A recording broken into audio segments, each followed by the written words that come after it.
मेरा नाम शैलजा है। आज मैं आपको अपनी सच्ची कहानी सुनाने जा रही हूँ। मैं किचन में बैठकर चूल्हा फूंक रही थी कि तभी मेरी मामी दंदनाती हुई मेरे पास आई और मेरे बालों को कसकर पकड़कर खींचते हुए बोली, क्यों री, अभी तक तूने ना तो बर्तन धोए हैं और ना ही कपड़े। यहाँ चूल्हे के पास बैठकर क्या मटर गश्ती कर रही है? मैंने कहा, मामी मैं बस अभी सब्जी चढ़ाकर जा ही रही थी। वो कहने लगी, अच्छा, अब तू मुझसे जवान लड़ाएगी? अरे तू क्यों भूल जाती है कि तेरे माँ बाप के मर जाने के बाद तेरा बोझ मैं ही तो अपनी छाती पर लिए घूम रही हूँ। लेकिन तू तो इतनी नाशुक्री है कि जरा सा भी हमारा एहसान नहीं मानती, उल्टा काम करने में मक्कारी दिखाती है। कम बखत कहीं की मनूस, तेरी वजह से ही तेरे माँ बाप मर गए। अरे तेरे मामा की अकल पर पत्थर पड़ गए थे जो तुझे यहाँ पर लेकर आ गए, वरना मैं तो तेरे जैसी मनहूस लड़की को कभी भी घर में रहने ना देती। जब से तू आई है हमारे घर में कोई न कोई मुसीबत आती ही रहती है, इसीलिए मैंने तेरी शादी तय कर दी है। अब जा और अपने पति के घर जाकर मनहूसियत फैला। इससे पहले कि मैं कुछ कहती, तभी मामा दौड़ते हुए आए और उन्होंने मामी के हाथ से मेरे बाल छुड़ाते हुए कहा, कुछ तो रहम करो इस अनाथ बच्ची पर। भगवान भी सब देख रहा है। इतना जुल्म करोगी तो भगवान को क्या मुंह दिखाओगी? मामी ने तुरंत ही मामा को हल्का सा धक्का देते हुए कहा, अब तुम मुझे सिखाओगे कि मुझे क्या करना है और क्या नहीं? अरे तुम्हारी वजह से ही तो इस कमबख्त को झेल रही हूं मैं, वरना चैन से अपने घर में रह रही होती। लेकिन सुन लो जी, बस एक हफ्ता और, एक हफ्ते के बाद वो लोग आएंगे और इसे ब्याह कर यहाँ से ले जाएंगे। ये कहती हुई मामी बाहर चली गईं। मैं फूट फूट कर रोने लगी। मामा मुझे चुप करवाने लगे और कहने लगे, बेटा मुझे माफ कर देना, मेरे होते हुए भी तुझे इतना सब कुछ सहना पड़ता है। लेकिन मेरी भगवान से बस यही प्रार्थना है कि कम से कम तुझे ससुराल तो अच्छा मिले, जहाँ तेरी कदर हो, तेरा पति तुझ पर कोई आँच भी ना आने दे। ये कहने के बाद मामा भी वहां से चले गए और मैं सोचने लगी, क्या मेरी पूरी जिंदगी इसी तरह बीतेगी? न जाने मेरा ससुराल और पति कैसा होगा। शादी हो जाएगी तो मेरे बच्चे भी होंगे। क्या मैं वो सपने जो कभी मेरे थे उन्हें अपने बच्चों में देख सकूंगी? मैं बचपन से ही पढ़ने की बहुत शौकीन थी और मेरी इच्छा थी कि मैं पढ़ लिख कर अपने पैरों पर खड़ी हो सकूं, कुछ बन सकूं। लेकिन ये मुमकिन नहीं हो सका। इसलिए मैंने ठान लिया था कि मैं अपने बच्चों को खूब पढ़ाऊंगी, उन्हें खूब दिखाऊंगी, और अगर मेरी बेटी हुई तो मैं कभी भी उसके साथ कोई भेदभाव नहीं करूंगी, जैसा मेरे साथ सिर्फ एक लड़की होने की वजह से होता आया था। यही सब सोचकर मैं अपने भविष्य के सुनहरे सपने सजाकर विदा होकर ससुराल आ गई। शुरुआती एक हफ्ते में ही मुझे ये समझ आ गया कि मेरे पति तो अच्छे इंसान हैं, लेकिन मेरी सास बहुत ही पिछड़ी सोच की रूढ़िवादी वाली औरत है।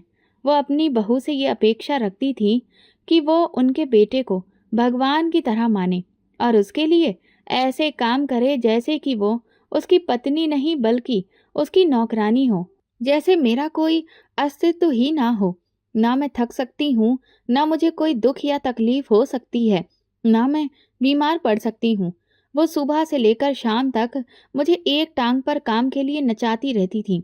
मेरे पति ये सब देखते तो थे, लेकिन क्योंकि वो अपनी माँ से बहुत डरते थे, इसलिए कभी खुलकर मेरा साथ नहीं देते थे। वो धीरे से अपनी माँ को कई बार समझाने की कोशिश भी करते थे, लेकिन मेरी सास उन पर चिल्लाकर उनका मुंह बंद करवा देती थी। मैं अक्सर कमरे में बैठकर रोती थी। मेरे पति मुझसे कहते थे, शैलजा तुम परेशान मत हो, मैं जानता हूँ कि तुमने बहुत दुख झेले हैं और मैं तुम्हें वो सुख नहीं दे पा रहा जो तुम्हारा हक है, लेकिन मैं इसका कोई ना कोई रास्ता जरूर निकालूंगा। कुछ महीनों बाद मेरी सास ने देवर की भी शादी कर दी और फिर मेरी देवरानी के साथ भी उन्होंने वही व्यवहार करना शुरू कर दिया। ससुराल में अगर आपका पति आपके लिए कुछ भी नहीं बोल सकता है, तो फिर आप खुद भी हिम्मत नहीं कर पाते कि अपने लिए कुछ कह सकें। इसलिए मैं और देवरानी चुपचाप अपनी सास के हिसाब से ही चलती रहती थी। जब मेरी शादी को एक साल हुआ तो मेरी सास ने तांडव मचाना शुरू कर दिया कि मैं अब तक पेट से क्यों नहीं हुई। लेकिन फिर भगवान की कृपा से कुछ महीने बाद ही मैं प्रेग्नेंट हो गई। मुझे लगा कि शायद अब तो मेरी सास खुश हो जाएंगी, लेकिन ये मेरी गलतफहमी थी। जब मैं पेट से हो गई तो उनकी एक नई मांग शुरू हो गई कि मुझे हर हाल में बेटा ही पैदा करना है। इसके लिए वो अपना उदाहरण देती, देखो मैंने एक भी लड़की पैदा नहीं की, मेरे सिर्फ 2 बेटे हैं और तुझे ही मेरा वंश चलाने वाला पोता देना होगा। ये सुनकर मैं बहुत परेशान रहने लगी, क्योंकि ये सब तो मेरे हाथ में नहीं था। लेकिन मेरी सास को कौन समझाता। फिर जब मेरी बेटी पैदा हुई तो मेरी सास ने उसका मुंह तक नहीं देखा। उन्होंने मुझे और मेरी बेटी को कोसना शुरू कर दिया, जबकि मैं अपनी बेटी को गोद में लेकर दुनिया की सबसे खुशकिस्मत औरत समझ रही थी।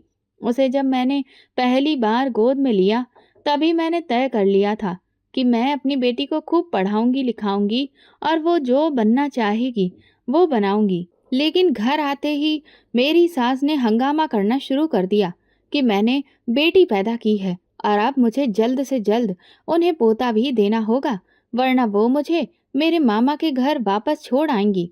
ये सुनते ही मेरी सांस गले में ही अटक गई। मैंने अपने पति की तरफ देखा तो उन्होंने अपनी माँ से कुछ कहने की कोशिश की, लेकिन मेरी सास तुरंत बोली, अगर तूने भी अपनी जुबान चलाई तो समझ लेना तुझे 2 पैसे की भी अकल नहीं है। अरे, अगर तेरा वंश चलाने वाला इस दुनिया में नहीं आएगा तो लोग तुझ पर थूकेंगे, तेरा मजाक उड़ाएंगे, फिर तू समाज में कैसे रह पाएगा। लोग तुझे गिरी हुई नजर से देखने लगेंगे। तुझे ये नहीं दिखता कि तेरी माँ ये सब कुछ तेरी भलाई के लिए ही कर रही है। ये सब सुनकर मेरे पति चुप हो गए। मेरी बेटी के जन्म पर जुल्म सिर्फ मुझ पर नहीं हो रहा था, बल्कि मेरी देवरानी पर भी अब बहुत दबाव बढ़ चुका था कि उसे हर हाल में बेटा ही पैदा करना होगा। जब वो गर्भवती हुई तो बेचारी बहुत घबराई रहती थी, क्योंकि उसने देख लिया था कि बेटी पैदा करने का अंजाम मुझे क्या मिल रहा है। मेरी सास अब मुझे एक पल भी सुकून से नहीं जीने देती थी। मैं अपनी बच्ची को चैन से दूध भी नहीं पिला सकती थी। वो हर वक्त मेरे सिर पर खड़ी होकर तांडव मचाती रहती थी। मैं पूरा पूरा दिन रोते हुए ही गुजारती थी और अपनी बच्ची की ठीक से देखभाल भी नहीं कर पा रही थी। इस वजह से मेरी बच्ची दिन ब दिन कमजोर होती जा रही थी और वो बहुत बीमार रहने लगी थी। एक माँ अपने बच्चे पर कोई मुसीबत नहीं झेल सकती, इसलिए मैंने अपने पति से साफ कहा कि अगर आपने इस समस्या का कोई हल नहीं निकाला तो मैं अपनी बच्ची को लेकर कहीं भी चली जाऊंगी। ये सुनकर मेरे पति गहरी सोच में पड़ गए। मैं जानती थी कि इसमें उनकी कोई सी गलती नहीं है, लेकिन अब जो परिस्थितियां थीं उनमें मैं और क्या कर सकती थी। मैं अपनी बच्ची को कष्ट में छोड़ नहीं सकती थी।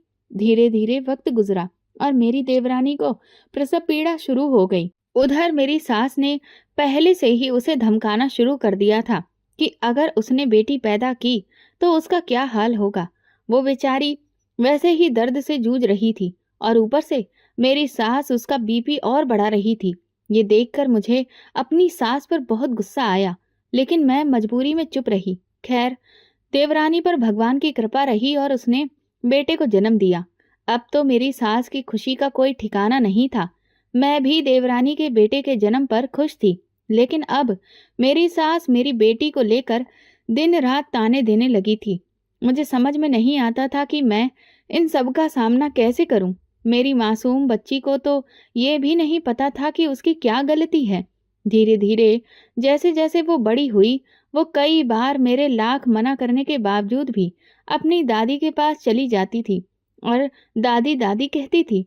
शायद इसी वजह से या जो भी कारण रहा हो, मेरी सास का थोड़ा बहुत दिल पिघला और उन्होंने मेरी बच्ची को अपनाना शुरू कर दिया।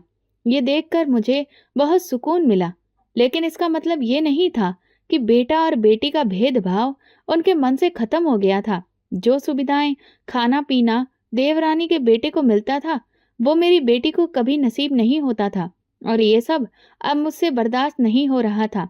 फिर जब मेरी बेटी के स्कूल में दाखिले की बात आई तो सास ने साफ इनकार कर दिया।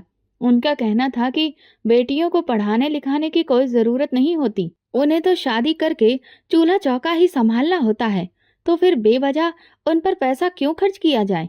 बल्कि अब तो वो मुझ पर दबाव डालने लगी कि मुझे जल्द से जल्द बेटा पैदा करके देना होगा। मेरी मानसिक हालत इस वजह से धीरे धीरे खराब होने लगी थी। जब मेरे पति ने ये सब देखा तो उन्होंने शहर के एक कारखाने में नौकरी ढूंढ ली। जिस दिन उन्होंने मुझे ये खबर दी कि हम अब शहर जा रहे हैं, सच कहूं तो ऐसा लगा कि जैसे किसी भारी बोझ से मुझे मुक्ति मिल गई हो। 3 दिन बाद ही हम तीनों अपना सामान लेकर शहर की ओर रवाना हो गए। लेकिन मेरी सास ने जाते जाते भी यह हिदायत दी कि जितनी जल्दी हो सके बेटा पैदा होने की खुशखबरी सुनाना। मैं जब वहां से निकली तो ऐसा लगा जैसे किसी खुले आसमान में मुझे और मेरी बेटी को पहली बार सांस मिली हो। शहर पहुंचते ही सबसे पहले मैंने अपनी बेटी का एक अच्छे स्कूल में दाखिला करवाया। सब कुछ धीरे धीरे बेहतर होने लगा था। मेरे पति की तनख्वाह अच्छी थी, इसलिए अब मैं अपनी बेटी की परवरिश में कोई कमी नहीं रखती थी। मैं भगवान का दिन रात धन्यवाद करती थी कि उन्होंने मेरी जिंदगी में सुकून भर दिया। लेकिन मुझे क्या पता था कि ये मेरी गलतफहमी थी।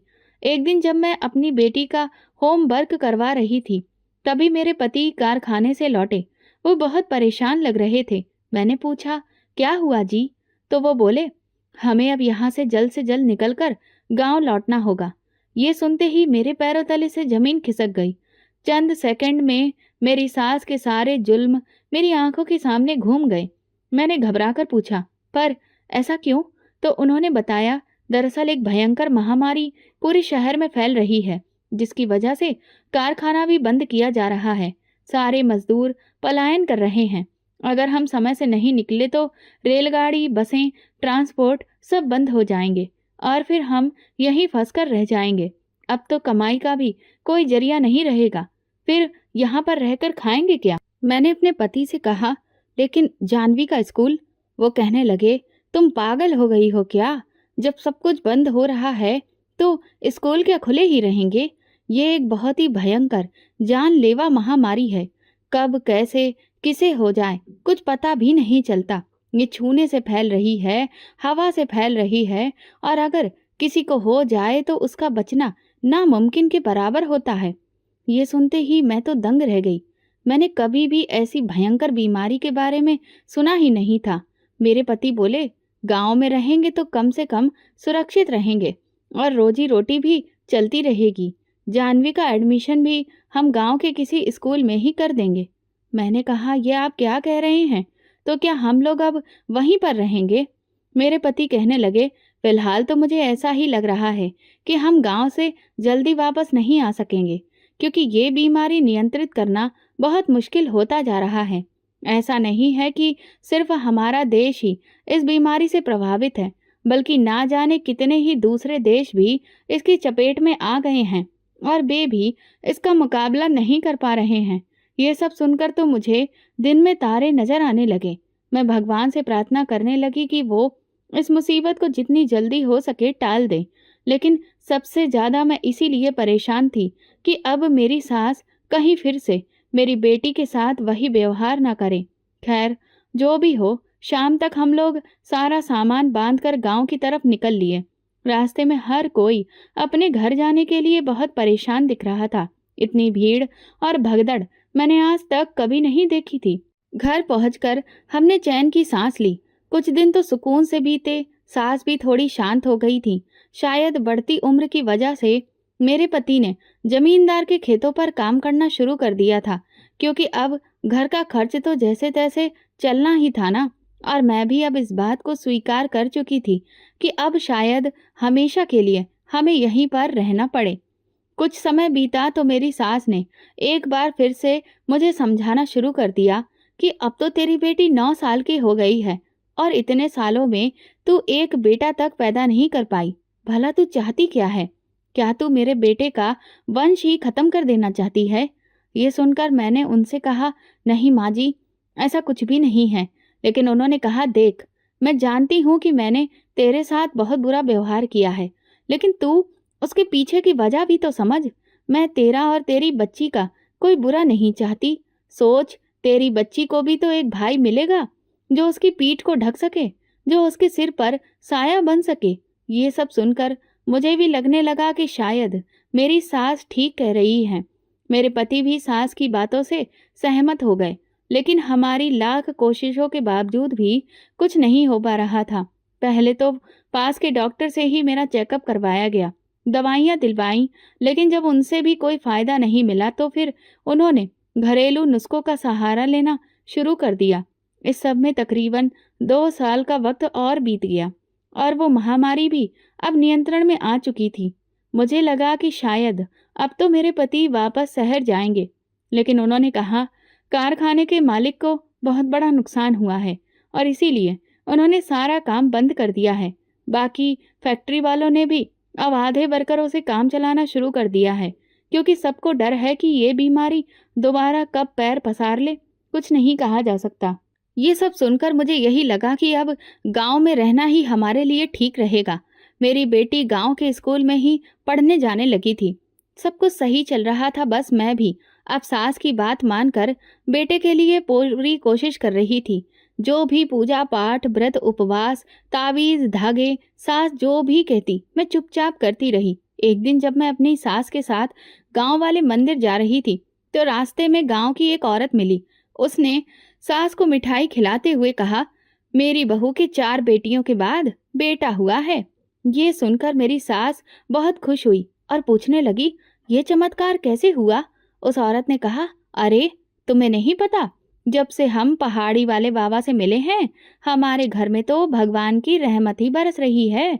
उन्हीं के आशीर्वाद से मेरी बहू को बेटा हुआ है, वरना हम तो सालों से बेटे के लिए तरस रहे थे। और सिर्फ मेरी बहू ही नहीं, गांव की न जाने कितनी ही औरतें हैं जो पहाड़ी वाले बाबा के आशीर्वाद से बेटे की माँ बनी हैं। ये सुनते ही मेरी सास की आंखों में चमक आ गई। वो कहने लगी, ये पहाड़ी वाले बाबा कहाँ मिलते हैं? उस औरत ने बाबा का पता बता दिया। सास कहने लगी, अब तो मैं अपनी बहू को भी उनके पास ले जाऊंगी। अगले ही दिन हम पहाड़ी वाले बाबा के सामने बैठे थे। उन्होंने काफी देर तक मुझे ध्यान से देखा। न जाने क्यों मुझे उनकी नजरें बिल्कुल ठीक नहीं लगी, लेकिन भला मैं अपनी सास से क्या कहती? बाबा ने कहा, सबसे पहले हमें तुम्हारे घर आकर पूजा करनी होगी और तुम्हारी बहू को शुद्ध करना पड़ेगा, तभी तुम पोते का मुंह देख पाओगी। ये सुनकर मेरी सास बहुत खुश हो गई। अगले ही दिन बाबा अपने चेले चपाटों के साथ हमारे घर आ गए। सास ने पूजा की सारी तैयारियां कर ली थी। उस वक्त घर में सिर्फ मैं, मेरी देवरानी और सास ही थी। मेरी बेटी स्कूल गई थी और मर्द लोग काम पर। पूजा संपन्न होने के बाद बाबा ने कहा, अब आपकी बहू का शुद्धिकरण करना होगा और इसके लिए एकांत जगह चाहिए। बाबा जैसा जैसा कह रहा था हम सब चुपचाप वैसे ही कर रहे थे। बाबा मुझे मेरे कमरे में लेकर गया। पहले तो सब कुछ ठीक लगा, लेकिन जैसे ही उसने कमरे का दरवाजा बंद किया मैं डर गई। मैं कहने लगी, आप दरवाजा क्यों बंद कर रहे हैं? वो बोला, ताकि शुद्धिकरण में कोई रुकावट ना आए। ये कहकर वो धीरे धीरे मेरे करीब आने लगा, इतना करीब जो किसी भी औरत की सीमा से बाहर था। मैंने पहले उसे समझाने की कोशिश की कि मुझसे दूर रहें, लेकिन वो शैतानों की तरह हंसने लगा और बोला, चुपचाप जैसा कह रहा हूँ वैसा करो। तुम्हें बेटा चाहिए है ना? मैंने कहा, हाँ बेटा चाहिए है, लेकिन इसका मतलब ये नहीं कि मैं कुछ भी सहती रहूं। वो बोला, अगर तुमने मेरी बात नहीं मानी तो मैं अभी तुम्हारी सास से शिकायत कर दूंगा। यह सुनकर मैं थोड़ा डर गई और चुप हो गई, लेकिन फिर जो हरकत उसने की उसने मेरी आत्मा तक को झकझोर दिया। मैंने उसे झटका देकर दूर फेंका। वो पूरी तरह से बौखला गया और गुस्से में बोला, तेरी इतनी हिम्मत, तूने मेरा अपमान किया। आज तक किसी औरत ने मुझ पर हाथ नहीं उठाया है। तूने बहुत बड़ी गलती कर दी है। अगर तू चुपचाप मेरी बात मान लेती, मुझे खुश कर देती तो सब कुछ ठीक रहता। अब देख मैं तुझे कैसे सबक सिखाऊंगा। एक दिन तू खुद चलकर मेरे पास आएगी। मुझे समझ में ही नहीं आ रहा था कि अब मैं क्या करूं। जैसे ही बाबा ने दरवाजा खोला उसने हंगामा मचा दिया। वो चिल्ला चिल्ला कर कहने लगा, घोर अनर्थ हो गया है। इस बहू के ऊपर तो एक चुड़ैल का साया है। ये सुनते ही मैं, मेरी देवरानी और सास सब हैरान रह गए। मैं तुरंत चिल्लाते हुए बोली, झूठ बोल रहा है ये बाबा, मेरे ऊपर किसी का कोई साया नहीं है। ये ढोंगी बाबा है। दरवाजा बंद करके ये मेरे साथ गलत करने की कोशिश कर रहा था, और जब मैंने विरोध किया तो ये अब झूठी कहानी बना रहा है। लेकिन बाबा ने तुरंत बीच में मुझे रोकते हुए कहा, ये सब तुम्हारी बहू नहीं, इसके अंदर बैठी हुई चुड़ैल बोल रही है, जो नहीं चाहती कि तुम्हारा भला हो और तुम कभी पोते का मुंह देखो। मैं उस वक्त चीखती रही, चिल्लाती रही, अपने ससुराल वालों को समझाती रही, लेकिन मेरी सास को मुझ पर भरोसा ही नहीं हुआ। वो बाबा की बातों पर आंख बंद करके विश्वास करने लगी। इस बीच मेरे पति भी घर लौट आए। उन्होंने जब इतना शोर शराबा देखा तो हैरान रह गए। मैंने उन्हें अपनी सफाई देने की कोशिश की, लेकिन इससे पहले कि मेरी सास और बाबा ने मेरे खिलाफ ऐसी ऐसी बातें कहीं कि उन्होंने भी शक करने लगे और मेरा साथ देने की बजाय उन लोगों की बातों में आ गए। ये देखकर मुझे बहुत दुख हुआ। मेरी सास तुरंत ही बाबा जी के पैरों में गिर गई और कहने लगी, अब आप ही हमें इस मुसीबत से छुटकारा दिलाइए और मेरी बहू को इस चुड़ैल से आजाद करवाइए। बाबा कहने लगा, इसके लिए तो तुम्हारी बहू को बहुत कठिन परीक्षा देनी पड़ेगी, क्योंकि ये चुड़ैल बहुत जिद्दी है। ये इतनी आसानी से तुम्हारी बहू को छोड़ने वाली नहीं है। सास कहने लगी, चाहे कितनी भी कठिन परीक्षा क्यों ना हो, मेरी बहू हर तरह की परीक्षा देगी, आप बस एक बार बताइए तो सही। बाबा ने कहा, ठीक है, परसों के दिन तुम लोग बड़े पेड़ वाले चौक पर आ जाना, वहां मैं पहले से ही सारी चीजों का इंतजाम करके रखूंगा। ये कहकर वो बाबा वहां से चला गया। मैं उसकी बात सुनकर बहुत डर गई थी। न जाने वो बाबा मुझे क्या करवाने वाला था। इतना तो समझ में आ गया था कि वो मुझसे बदला लेने के लिए और सबक सिखाने के लिए किसी भी हद तक जा सकता था। मैंने अपनी सास और पति से कहा कि मैं वहां हरगिज नहीं जाऊंगी, तो वो लोग कहने लगे, हमें अच्छे से पता है कि तुम वहां क्यों नहीं जाओगी, क्योंकि ये तुम नहीं, वो चुड़ैल बोल रही है, जो हमारे घर पर बुरी नजर गड़ा कर बैठी है। लेकिन तुम जाओगी कैसे नहीं, हम तुम्हें वहां पर जरूर लेकर जाएंगे। 2 दिन मेरे रो रो कर ही गुजरे। मेरी बेटी भी बहुत परेशान थी कि मैं इतना क्यों रो रही हूँ, लेकिन मैं भला उस बच्ची से क्या कहती कि मेरे साथ क्या होने वाला है। 2 दिन के बाद जब जाने का समय आया तो मैं एक बार फिर से अपनी सास को समझाने लगी। मैंने उनके पैर पकड़कर भीख मांगी कि आप मुझ पर रहम करिए, मैं वहां नहीं जाऊंगी। लेकिन मेरी सास ने मेरी एक भी नहीं सुनी। यहाँ तक कि मेरे पति ने मुझे धमकी दी कि अगर मैंने उनकी बात नहीं मानी तो वो मुझे तलाक दे देंगे। ये सुनते ही मेरी सारी हिम्मत जवाब दे गई और मैं चुपचाप उनके साथ चली गई। जब मैं वहां पहुंची तो वहां का नज़ारा देखकर दंग रह गई, क्योंकि सामने ही जलते हुए अंगारों का रास्ता बनाया हुआ मुझे दिखाई दिया। मैं समझ गई थी कि अब मेरे साथ यहाँ पर क्या होने वाला है। जब मैंने एक नज़र बाबा के ऊपर डाली तो उसने तिरछी मुस्कान देते हुए मुझे देखा। उसकी आंखों में साफ नजर आ रहा था कि वो अब मुझे इतनी भयंकर तकलीफ देने वाला है जिसकी कोई इंतहा नहीं। इससे पहले कि मैं कुछ कह पाती, बाबा ने मेरी सास से कहा, तुम्हारी बहू के इलाज के लिए यही सबसे बेहतरीन प्रक्रिया है, इसलिए अपनी बहू को इस जलते हुए कोयले पर चलने के लिए कहो। ये सुनते ही मैं जोर जोर से रोने लगी और उन लोगों से भीख मांगने लगी, लेकिन उनमें से कोई भी मेरी बात सुनने को तैयार नहीं था। मेरे पति को हालांकि मुझ पर थोड़ा तरस आया और वो बाबा से कहने लगा, क्या कोई दूसरा रास्ता नहीं है जिससे मेरी पत्नी का इलाज हो सके, क्योंकि इससे तो उसे बहुत तकलीफ होगी। लेकिन वो बाबा तो मुझसे बदला लेने पर तुला हुआ था, इसीलिए उसने साफ इनकार कर दिया। साथ ही उसने ये भी कहा कि अगर आज ये प्रक्रिया पूरी नहीं हुई तो तुम्हारे पूरे परिवार पर कोई भयानक विपदा आ जाएगी। हो सकता है कि परिवार में से किसी की जान भी चली जाए।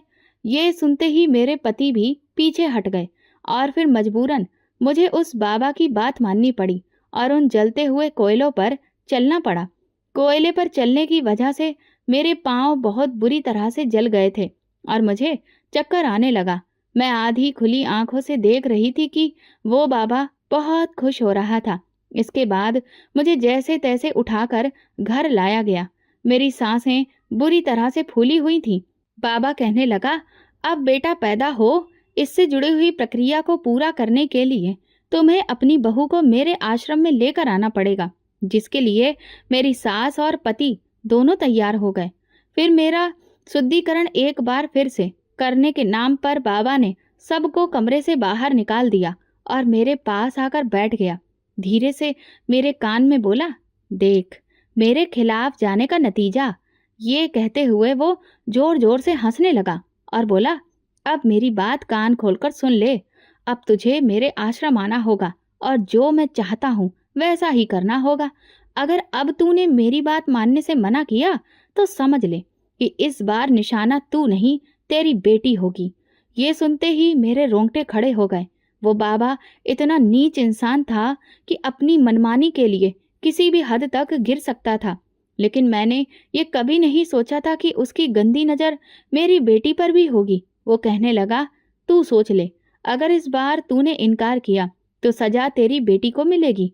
फिर वो मीठी मीठी बातें करते हुए ढोंग रचाकर बोला, देख मैं भी तेरे जैसी खूबसूरत औरत को इतना कष्ट नहीं पहुंचाना चाहता, लेकिन तूने ही मुझे मजबूर किया कि मैं तेरे साथ ये सब करूं। अगर तू चुपचाप मेरी बात मान लेती तो इतना सब ड्रामा करने की जरूरत ही क्या थी। अब तो तू समझ ही गई होगी कि तेरी बात पर विश्वास करने वाला कोई नहीं है और मैं जो कह दूंगा वही सबके लिए पत्थर की लकीर है। इसलिए मेरी बात समझ, खुद को और अपनी बच्ची को तकलीफों से बचा और अच्छे से तैयार होकर मेरे आश्रम आ जाना और मुझे खुश कर देना, जिससे तेरा भी भला हो जाएगा और मेरा भी दिल खुश हो जाएगा, समझी। ये कहकर वो वहां से चला गया, लेकिन मेरे आंसू रुकने का नाम नहीं ले रहे थे। मुझे समझ में नहीं आ रहा था कि मैं इस बाबा का असली चेहरा सबके सामने कैसे लाऊं। मेरी बेटी मेरे पास आकर बुरी तरह से रोने लगी। वो कहने लगी, माँ ये आपको क्या हो गया है? सब लोग आपको इतनी तकलीफ क्यों दे रहे हैं? मैंने जानवी से कहा, तू चिंता मत कर बेटा, तेरी माँ सब कुछ धीरे धीरे ठीक कर लेगी। 2 दिन के बाद मेरे ससुराल वाले मुझे उस बाबा के आश्रम में ले जाने की तैयारी करने लगे, लेकिन मैंने साफ इनकार कर दिया कि मैं वहाँ बिल्कुल नहीं जाऊंगी, चाहे कुछ भी हो जाए। मेरी सास मुझ पर बुरी तरह से भड़क उठी और कहने लगी, तू क्यों हमारे परिवार की मुसीबतें बढ़ा रही है? वो बाबा बहुत ही चमत्कारी इंसान है, तुझे आखिर दिक्कत क्या है? लगता है तेरे अंदर की चुड़ैल अभी भी नहीं गई है, जो तुझे ये सब करने से रोक रही है। मैंने कहा, माँ जी आपकी आंखों पर अंधविश्वास की पट्टी बंधी हुई है। इस तरह से कभी किसी के बेटे पैदा नहीं होते हैं, लेकिन आपको तो कुछ समझ में ही नहीं आता। वो बाबा सिर्फ मेरी इज्जत के पीछे पड़ा है, इसके अलावा और कुछ नहीं। और ना जाने अब तक कितनी औरतों की जिंदगियां वो बर्बाद कर चुका है, सिर्फ आप जैसे लोगों की सोच की वजह से। ये सुनते ही मेरी सास और भी ज्यादा भड़क उठी, कहने लगी, तेरी इतनी हिम्मत कि तू मुझसे इस तरह बात कर रही है? आज तक तूने एक शब्द नहीं कहा और अब तू मुझे जवाब दे रही है। उस दिन मेरे सब्र की हदें पार हो चुकी थी। मैं अपने दिल की सारी भड़ास निकाल बैठी, लेकिन जब देखा कि उन्हें अभी भी मेरी बातों का कोई असर नहीं हुआ तो चुपचाप अपने कमरे में लौट आई। शाम को बाहर निकली तो देखा कि मेरी बेटी जानवी उनसे खाना मांग रही थी, लेकिन वो उसे खाना ही नहीं दे रही थी। मैं तुरंत किचन में गई, खाना परोसा और जानवी को देने गई, लेकिन जैसे ही मैंने थाली उसके हाथ में दी, उन्होंने थाली मेरे हाथ से छीन ली और कहा, जब तक तू हमारी बात नहीं मानेगी तेरी बेटी भी भूखी प्यासी रहेगी। देखती हूँ कब तेरी अकड़ ढीली होती है। ये कहते हुए मेरी सास जानवी को पकड़कर कमरे में ले गई और उसे बंद कर दिया। वो बेचारी बुरी तरह से रो रही थी, माँ माँ कहकर पुकार रही थी। मैंने हाथ जोड़कर कहा, माँ जी इतनी कठोर मत बनिए, एक छोटी सी बच्ची को अपनी जिद के लिए भूखा रखना ठीक नहीं। लेकिन मेरी सास पर इसका कोई असर नहीं हुआ। उन्होंने जानवी के कमरे के बाहर ताला लगा दिया और खुद बाहर चली गई।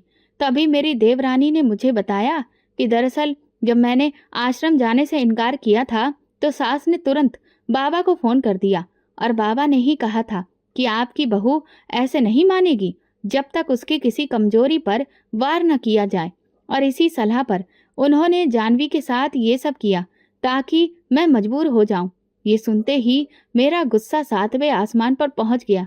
उस बाबा को मैं जान से मार देना चाहती थी, लेकिन कर कुछ नहीं सकती थी। मैं इतनी मजबूर थी कि अपनी भूखी बच्ची को खाना तक नहीं दे पा रही थी। अब मेरी आखिरी उम्मीद सिर्फ मेरे पति थे। जब वो थोड़ी देर बाद लौटे तो मैंने उन्हें सब कुछ बता दिया। मेरी बात सुनकर वो चुप हो गए, लेकिन जानवी की आवाज़ें सुनकर उनका दिल पसीज गया और वो मेरी सास से कहने लगे, जानवी के साथ ऐसा मत कीजिए, मैं शैलजा को समझा दूंगा, वो कल मेरे साथ ही आश्रम जाएगी। ये सुनते ही मेरी सास ने जानवी को बाहर निकाल दिया और मैं अपनी बेटी की खातिर चुपचाप अपनी इज्जत दांव पर लगाने के लिए तैयार हो गई। अगले दिन मैं तैयार होकर अपनी सास और पति के साथ आश्रम जाने के लिए निकल गई। जाते वक्त मेरी बेटी मेरे गले से लिपट गई और बोली, माँ आप मत जाइए। मैंने उसके सिर पर हाथ फेरते हुए कहा, बेटा तू फिक्र मत कर, तेरी माँ जल्दी ही लौटेगी। फिर मैं आश्रम पहुंच गई। मुझे देखते ही बाबा की आंखों में चमक दुगनी हो गई थी। वो मुझे खुशी खुशी अपने कमरे में ले गया और अंदर से दरवाजा बंद कर दिया। फिर मुझे चारपाई पर बिठाकर बोला, देखा, मैंने कहा था ना कि मैं अपनी हर इच्छा पूरी करके ही रहता हूँ। उसके चेहरे पर जीत का अहंकार साफ दिख रहा था। वो बोला, अब तू यहाँ से भाग भी नहीं सकती, क्योंकि अगर तूने ऐसा किया तो तेरी बेटी भुगतेगी। मैंने कहा, तुझे क्या लगता है, क्या तुझे भगवान नहीं देख रहा? भगवान तुझे ऐसी सजा देगा जिसकी तूने कल्पना भी नहीं की होगी। ये सुनते ही वो बाबा जोर जोर से हंसने लगा और बोला, हम ही यहाँ के भगवान हैं, समझी, और जो हम कहते हैं वही सबको मानना पड़ता है। यहाँ कोई नहीं है जो मुझे सजा देगा। अब समय बर्बाद मत कर और मुझे खुश करने के बारे में सोच। ये कहते हुए वो मेरी तरफ बढ़ा और मैंने अपनी आंखें बंद कर लीं। मैं लगातार भगवान से प्रार्थना करने लगी, अब बस आपका ही सहारा है, हे भगवान मुझे बचा लो। तभी अचानक आश्रम का दरवाजा खुला और पुलिस अंदर घुस आई। पुलिस ने बाबा को घसीटते हुए बाहर ले लिया। ये देखकर मैं स्तब्ध रह गई। मेरी सास भी हैरान खड़ी थी और कहने लगी, ये सब क्या हो रहा है? ये बाबा जी तो बहुत अच्छे हैं, आप इनके साथ ऐसा क्यों कर रहे हैं? थोड़ी ही देर में वहां बहुत भीड़ जमा हो गई। तब पुलिस ने बताया, हमें शैलजा के पति ने ही फोन करके बुलाया था। ये सुनकर मैं चौंक गई। मेरे पति ने कहा, माँ आपके कहने पर मैंने कभी शैलजा की कोई बात नहीं मानी, लेकिन आज जब हम आश्रम जा रहे थे तो शैलजा ने सिर्फ एक बात कही। मैं अपनी बेटी की कसम खाकर कहती हूँ कि वो बाबा ढोंगी है और मैं जानता हूँ कि शैलजा अपनी बेटी से अपनी जान से भी ज्यादा प्यार करती है। वो कभी भी उसकी झूठी कसम नहीं खा सकती। इसीलिए मैंने रास्ते में ही पुलिस को फोन कर दिया था। ये कहते हुए उन्होंने अपना मोबाइल निकाला और एक वीडियो चलाया। उस वीडियो में साफ दिखाई दे रहा था कि बाबा मेरे साथ किस तरह की हरकत करने की कोशिश कर रहा था। उसमें उसके गुनाह भी खुद उसकी जुबान से रिकॉर्ड हो चुके थे कि वो कैसे सबको बेवकूफ बनाकर औरतों का फायदा उठाता है।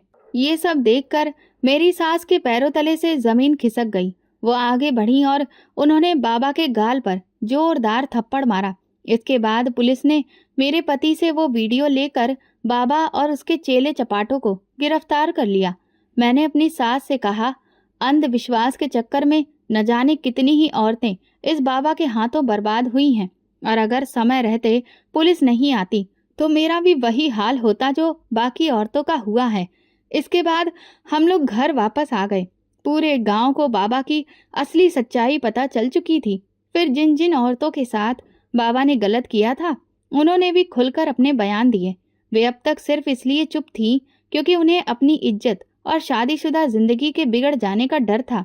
सच सामने आने के बाद मेरी सास को अपने किए पर बहुत पछतावा हुआ, लेकिन बेटे और बेटी के बीच का भेदभाव अभी भी उनके मन से पूरी तरह से गया नहीं था। वे बार बार मुझसे कहती, भले ही वो बाबा ढोंगी निकला, लेकिन बुढ़ापे का सहारा तो बेटा ही बनेगा ना, वंश तो बेटा ही आगे बढ़ाएगा, बेटा ही हमारे नाम को रोशन करेगा, इसलिए तुझे तो बेटा पैदा करना ही होगा, तेरी बेटी तो किसी काम की नहीं है।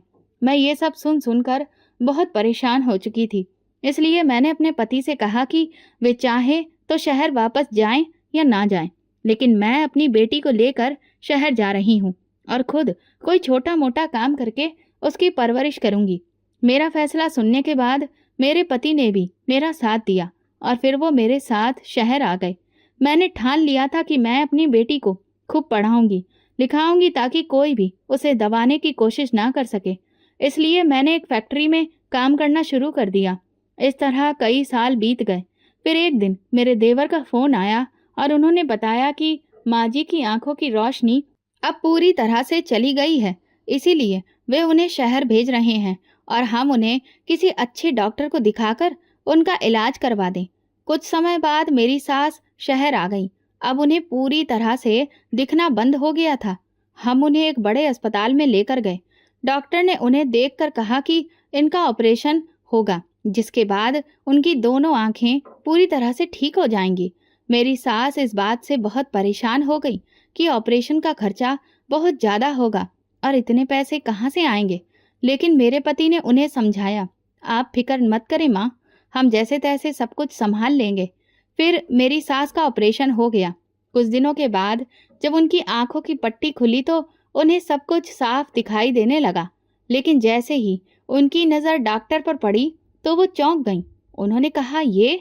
मैंने कहा, हाँ माँ जी, ये आपकी पोती जानवी है।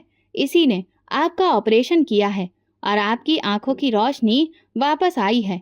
ये सुनते ही मेरी सास ने तुरंत जानवी को अपने पास बुलाया, उसके दोनों हाथों को चूमा और उसे आशीर्वाद दिया।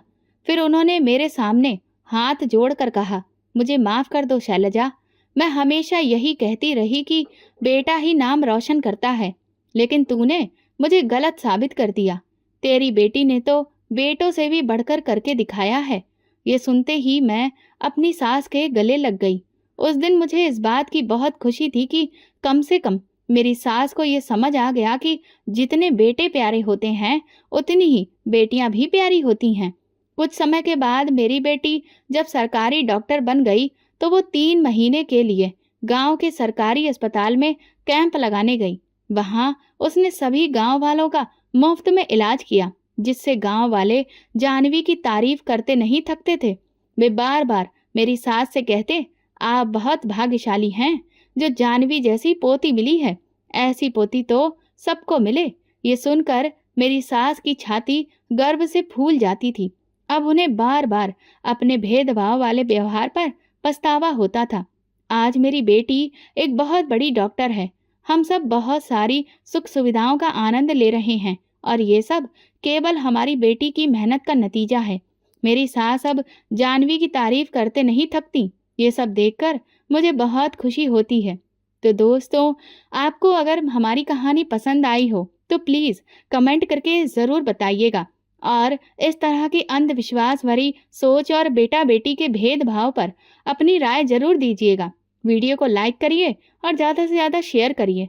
अगर आप चैनल पर नए हैं तो सब्सक्राइब जरूर करें और नोटिफिकेशन बेल दबाएं ताकि अगली अपडेट सबसे पहले आपको मिले। धन्यवाद।